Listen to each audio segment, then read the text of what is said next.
to Strength of the Highlands. I'm Steve Jeck, and tonight we're going to be talking about the Highland Games. You will be introduced to the games, the competition. We'll give you a brief historic overview of Scotland, introduce you to the actual implements used in competition, and give you some strength training exercises that will strengthen the major muscle groups used in throwing these heavy implements. To understand the Highland Games, it's also important to understand the history of Scotland. But before we get into that, perhaps I should tell you how I got involved in the Highland Games. I threw the shot put in discus in high school and had a track scholarship to Appalachian State. And while I was there competing on the track team, I saw the Grandfather Mountain Highland Games advertised. In the Waffle House or Bojangles, they'd have posters of these big, strong guys in skirts or kilts throwing big, heavy implements. And as that was right along the lines of what I was doing, I knew that as soon as I graduated, I'd have to have some more of that stuff. So when I graduated, I competed at Grandfather Mountain and was hooked ever since. Back to the history of Scotland. To appreciate these games, you have to appreciate the fact that the Scottish people have always admired strength and courage and might. A lot of this has to do with their rough environment they live in, but most of it is attributed to the combative or warring atmosphere that the Scots came up in. They were constantly under siege from the north, the Norse and the Norway, from the east and west and south, England and Romans. But actually, most of the fighting took place among themselves. With me tonight is Chris Kennedy. And Chris, is it not true that most of the fighting in Scotland took place among the rival clans? Yeah, the clans were what Scotland was made up of that time. They would control the land with the sword. Might was right, and if your cattle looked good, they might decide to come get it.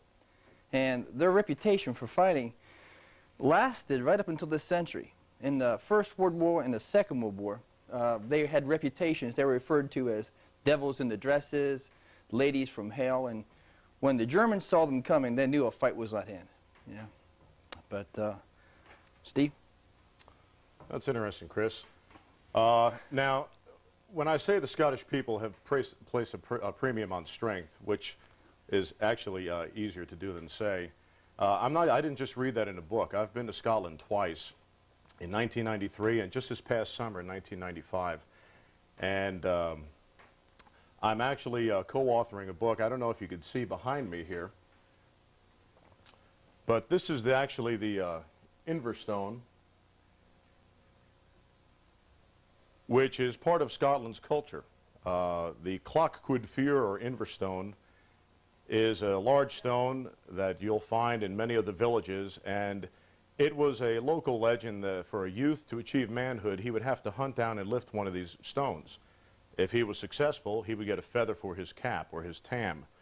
And this past summer when I was in Scotland, I met a gentleman named Peter Martin who was co-authoring a book on the stones of strength, and I actually hunted down and lifted some of these stones. And while there, I also competed in some traditional Scottish Highland games. Now, Chris, I mentioned the Grandfather Mountain Games. Could you tell us about your first encounter up at Grandfather Mountain? Yeah, the first time that I ever heard about them was a friend of mine was telling me about them, and he said, you have to go see this.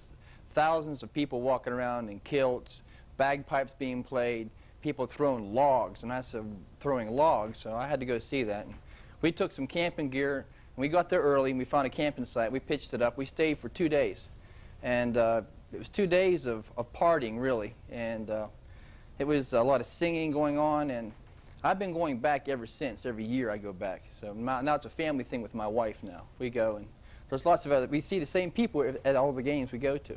Right. They have tents lined up all the way around. I'm a Kennedy, so I go to the Kennedy tent. My wife's a Campbell. She goes signs at the Campbell tent. So.